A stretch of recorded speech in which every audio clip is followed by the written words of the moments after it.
अस्सलाम वालेकुम, कैसे हैं जी आप सब। आई होप आप सब ठीक होंगे। और अभी मैं बोली तो थी लेकिन बाहर का शोर इतना ज़्यादा था कि शायद मेरी आवाज़ मैंने कहा आपको समझ ही ना आए। तो मुझे हो गया था फ़ीवर, जिसकी वजह से मुझे बहुत ज़्यादा फ़ीवर हो गया था, जिसकी वजह से मुझे एंटीबायोटिक छोटे वाला जो इंजेक्शन होता है वो लगा है, छोटी ड्रिप जो होती है। तो अभी कल भी लगनी है, तो इसलिए मेरा बरनौला लगा हुआ है और शाजी और मैं इकट्ठे ही गए थे। अब शुक्र है कि तबीयत मेरी काफ़ी बेहतर थी। 2 दिन मैं मतलब फ़ीवर में ही रही थी, तो भी बस लगवा के और घर वापस ही जा रहे थे। तो शाजी और मेरा दिल किया कि हम खा लेते हैं जी नवीद पुलाव, और इसलिए हम हंस भी रहे थे कि ट्रिप लगवा के हम लोग नवीद पुलाव खाने आ गए। तो यहाँ जी हम लोग खाएंगे नवीद पुलाव और फिर इसके बाद जाएंगे घर। दोपहर का टाइम है और गर्मी इतनी ज़्यादा हो रही थी ना, इतनी ज़्यादा गर्मी हो रही थी कि बस मैं आपको क्या बताऊं। और मैं तो सोची थी कि बस सर्दियों वाले कपड़े मैं अभी रख ही दूं, गर्मियों वाले निकाल लूं। तो ये आ गई जी हमारी प्लेट, शाजी का अपना है, और ये जी चटनी जी। आज हम, हाँ शीशे निकालो, ये आज हम कर रहे हैं जी सफाई फ्रीज़र की। और सोनी ये नहीं मारना, ना ना ना ना ना ना ना, ये को मैं तो खुद उखाड़ रही हूँ। और ये देखेंगे आज फाइनली मैं अपने फ्रिज की सफाई कर रही हूँ। काफ़ी दिन से इसीलिए वेट कर रही थी कि रोज़े थोड़े नज़दीक आ जाएं, तो मैंने कहा अब सफाई शुरू करूँगी तो फिर सारी फ्रोज़न चीज़ें जो हैं वो समेटूँगी। अब ये जो है सारा क्लीन करना है। बर्फ़ देखें, और ये देखें एक सारी कोक रखी थी, उसकी गैस फटी है और सारी इधर गिर गई है। ठीक है, अब ये सारी चीज़ें निकालते हैं।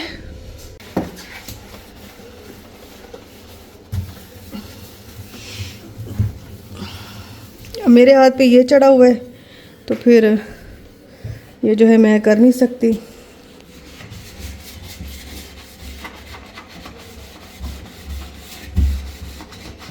और ये अभी कासिम भाई लेकर आए थे मिठाई, तो शाजी ने एक डब्बा मेरी तरफ भेज दिया है और इसमें सारे के सारे मोतीचूर के हैं लड्डू, और इतने प्यारे लग रहे थे ना। और मोतीचूर के लड्डू मेरे फेवरेट हैं, तो मैंने कहा चलो थोड़ा थोड़ा करके खाते रहेंगे। जैसे खाने के ऊपर थोड़ा सा अगर मीठा मिल जाए तो अच्छा लगता है मुझे। अगर कुछ ना भी मिले ना तो मैं थोड़ा सा गुड़ खा लेती हूँ, वो एक क्रेविंग सी हो रही होती है थोड़ा बहुत मीठे की ना।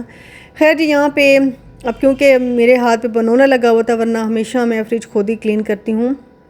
थोड़ा सा लिक्विड वॉश डाल के ना पानी में, तो उसी में कपड़ा भिगो भिगो के ना पहले उसको सारा अच्छे से साफ़ कर लेते हैं। फिर साफ़ पानी से कपड़ा धो धो के ना और फिर लगाते हैं, तो फिर अच्छे से वो क्लीन हो जाता है, बड़ा हाइजीन हो जाता है और बड़ा ज़बरदस्त चमकता चमकता फ्रिज हो जाता है। तो मैंने कहा ये मुझे लगा दो, क्योंकि मैंने पानी में हाथ नहीं डालना, सारा मेरा बरनौला जो है वो गीला हो जाएगा। तो मैं फिर कपड़ा ड्राई कर करके ना इसको फिर मैं लगाती जाती हूँ, मुझे फिर ही तसल्ली होती है। जब तक अपने हाथ से काम ना करो ना आपको चैन नहीं आता है। तो बस यहाँ पे मैं लगा रही हूँ। और आप लोग इतना पूछते हैं, ये जो बटरफ्लाइज़ हैं, ये ना मुझे एक PR आया था, काफ़ी टाइम हो गया है, तो उन्होंने ना मुझे ये बटरफ्लाइज़ भेजी थी। वैसे ये आप कहीं भी लगा सकते हैं, दीवार पे लगाएं, दरवाजे पे लगाएं। मैंने जो फ्रिज पे लगाई तो फिर सबने इतनी तारीफ़ की इसकी, और इसी वजह से शायद मेरा फ्रिज जो है वो बहुत प्यारा लगता है। लेकिन अब मसला ये है कि मैं जैसे इनको उतारती हूँ तो नीचे अजीब सा ना निशान पड़ जाते हैं, तो अब मैं इनको उतार भी नहीं सकती। तो मैंने कहा चलो अभी वो प्यारी लग ही रही तो बस लग ही रहें। और यहाँ पे बस चीज़ें भी समेट रही थी। अभी एक पार्सल मैंने ऑर्डर किया हुआ था वो भी आ गया है, जो कि चेयर्स के कपड़े हैं। और बस वही तैयारियां जो ना साथ साथ मैं कर ही रही हूँ। तबीयत भी आपके सामने किस तरह से है, लेकिन मैंने कहा तैयारियां तो करनी है ना, तो वो भी साथ साथ चल रही हैं। और मेरी आदत है कि मैं बीमारी को सर पे सवार नहीं करती, मैं साथ साथ काम जो है वो करती रहती हूँ। और ये वाले वॉश करके अभी यहीं पे रखे हुए थे, और ये क्योंकि शीशे के हैं तो बड़ी एहतियात करनी पड़ती, तो इसको मैं धो के हमेशा इसी जगह ही, छोटे वाला जो मेरा सोफ़ा है ना, इधर ही रख देती हूँ। तो वहीं से सारा ड्राई करके ना फिर मैं दोबारा से लगा देती होती हूँ। तो बस जी फ्रिज क्लीन हो गया।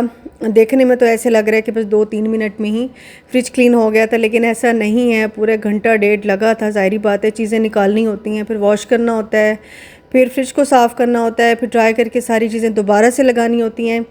और जो फ्रिज वाला सामान निकलता है किचन में, भाई वो तो बहुत ही टाइम लगा देता है। और उसमें काफ़ी सारी चीज़ें ऐसी होती हैं जो कि फेंकने वाली हुई होती हैं। तो मैंने काफ़ी सारी चीज़ें फेंकी, जो जो एक्सपायरी चीज़ें थी, बॉटल्स रखी हुई थी कुछ सॉसेस वगैरह की, वो मैंने फेंक दी। और बाकी इस तरह करके ना मैंने फ्रिज को अच्छे से साफ़ कर लिया था। और ये इतना बड़ा काम होता है भाई फ्रिज साफ़ करने का। मुझे लगता है ये हो जाए ना तो आपको लगता है कि बस सारे काम हो गए, क्योंकि ये ना बड़ा रोले वाला काम होता है ना, कि मतलब पानी वाला काम होता है, छोटी छोटी चीज़ों को सेट करना होता है। मैंने कहा ये वाला एक दफ़ा कर लूँ, उसके बाद इंशाल्लाह मैं प्रॉपर जो स्नैक्स वगैरह बनाने हैं, जो चटनियाँ बनानी हैं, जो भी चीज़ें इस तरह की प्रिपरेशन है ना, वो मैं इंशाल्लाह स्टार्ट कर दूँगी। तो अच्छे से मेरा फ्रिज जो है ना वो बिल्कुल ड्राई हो गया था, बिल्कुल क्लीन हो गया था। थोड़ी सी देर मैंने छोड़ दिया था कि अच्छे से हवा लग जाए, और पंखा भी चला दिया था। अब तो भाई पंखे भी बहुत अच्छे लगने लग गए हैं। और जब भी मुझे बनाना था खाना, सब्ज़ी तो मैं सुबह काट के गई थी, लेकिन क्योंकि मुझे हॉस्पिटल जाना पड़ गया, ड्रिप लगवानी थी, तो मैंने कहा चलो मैं फिर आके बना लूँगी। तो सब्ज़ी सारी कटी हुई रखी थी, वरना शायद मैं सब्ज़ी आज ना ही बनाती, क्योंकि साथ में फिर मैंने कलेजी भी बना ली थी, वो भी मैं आपको बताती हूँ किस तरह बनाई थी। बहरहाल जी यहाँ पे मैंने ऑयल डाला, साथ ही मैंने एक प्याज काट के डाल दी, वो हल्का सा ब्राउन हुआ प्याज, तो मैंने 3 टमाटर काट के डाल दिए, साथ ही अदरक लहसुन का पेस्ट ऐड कर दिया। उसको हल्का सा भूनूंगी, फिर उसमें चली जाएगी हल्दी, थोड़ी सी पिसी मिर्चें, थोड़ी सी कुटी मिर्चें, थोड़ा सा सॉल्ट मैंने ऐड किया था, और इसको मैंने ढक दिया था। मैंने कहा मसाला ना थोड़ा सा सॉफ्ट हो जाए, ताकि फिर मैं इसको अच्छी तरह से भून के और सब्ज़ी डाल दूँ। और सब्ज़ी में मैंने काट के रखी हुई थी गाजर, आलू, थोड़ी सी मेथी धो के रखी हुई थी, और मटर भी हैं, तो मैंने कहा चलो मटर भी डाल दूँगी। इस तरह से मिक्स सब्ज़ी बन जाएगी। 2 सालन बन जाएंगे। वो ये है कि फिर वो लग ही जाते हैं, मतलब खाने वाले माशाल्लाह से घर में हैं तो वो फिर लग जाते हैं। यहाँ जी अच्छे से मैं मसाला भून लूँगी। और आप सुनाएं जी, आपने रमज़ान की के हवाले से तैयारियां कर ली हैं या नहीं की, ज़रूर मुझसे शेयर कीजिएगा। और कौन कौन ऐसा है जो मेरे साथ ही तैयारी करेगा, ताकि मुझे भी मोटिवेशन मिले और मैं फिर जल्दी जल्दी आपसे सारी प्रिपरेशन जो है वो शेयर करूं। लेकिन अब तो टाइम मेरे ख्याल में बहुत कम रह गया, अब तो बस कर लेनी चाहिए ना। अच्छा जी, यहाँ पर मैंने कटी हुई गाजरें, आलू, मेथी और थोड़े से मटर भी ऐड कर दूँगी। अच्छा, मटर का ये था, पता नहीं क्यों फ्रीज़र में जब रखते हैं मटर तो फिर वो ये है कि थोड़े से सख्त हो जाते हैं, मेरा ये एक्सपीरियंस है। तो हल्का सा ब्लांच करके रख दें, यानी कि पानी में हल्का सा डाल के 5 मिनट पकने दें, फिर निकाल के फ्रीज़ करें। तो आई थिंक ये वाला जो एक होता है ना, जैसे बिल्कुल सख्त हो जाते हैं ना मटर, वो नहीं रहते हैं। अब इंशाल्लाह रमज़ान के लिए जब मैं करूँगी फ्रीज़ तो फिर इसी तरह करूँगी। अच्छा जी, मैंने उसको छोटी आंच पे, दम वाली आंच पे साइड पे रख दिया था। यहाँ पे मैंने एक और बर्तन लिया, उसमें मैंने डाल दी कलेजी, और कलेजी को मैंने अच्छी तरह से वॉश कर दिया था। उसके बाद जी इसमें चला जाएगा अदरक लहसुन का पेस्ट। थोड़ा सा मैं इसमें पानी ऐड करूँगी, क्योंकि अभी इसमें मसाला जो है वो पकना है, और हल्का से इसको मिक्स करूँगी।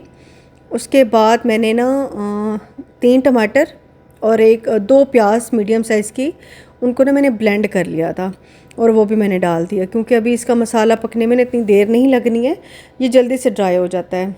तो बस इसको मैंने कवर किया। जब मैंने देखा कि मसाला भुनने लगा है, कच्चापन ख़त्म हो गया है टमाटर प्याज का, तो फिर मैंने इसमें ऑयल डाल दिया। साथ ही मैंने इसमें हल्दी, पिसी मिर्चें, कुटी मिर्चें, और इसमें धनिया नहीं था, धनिया इसका मेन इंग्रेडिएंट है।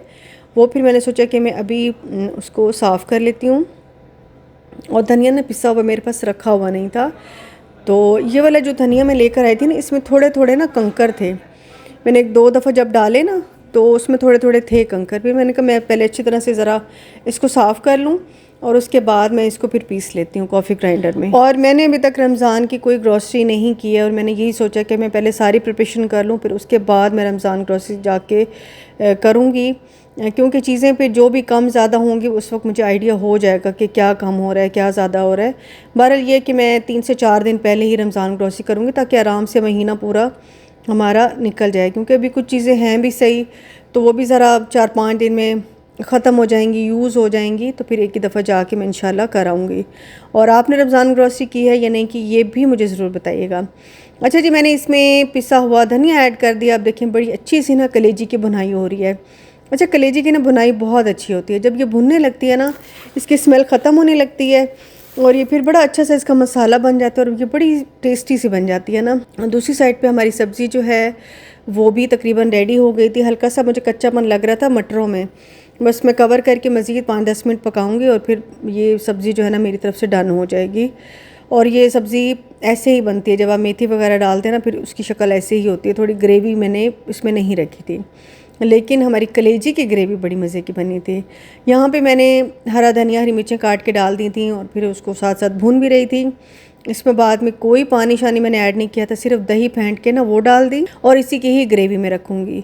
कोई पानी की ग्रेवी नहीं रखनी, क्योंकि ये ना थोड़ा गाढ़ा गरम जैसे मसाला होता है ना, थोड़ा सा कलेजी को चिपका हुआ, वो इसका मज़े का लगता है। थोड़ा सा मैंने इसमें लेमन जूस भी ऐड किया था ताकि स्मेल जो है ना कलेजी की बिल्कुल ख़त्म हो जाए, और बहुत ज़्यादा मज़े की कलेजी बनी थी। अब मैं चाहूँगी आपसे इजाज़त, इंशाल्लाह मिलूँगी नेक्स्ट वीडियो में। अपना बहुत ख्याल रखिएगा। अल्लाह हाफ़िज़ जी, बाय बाय।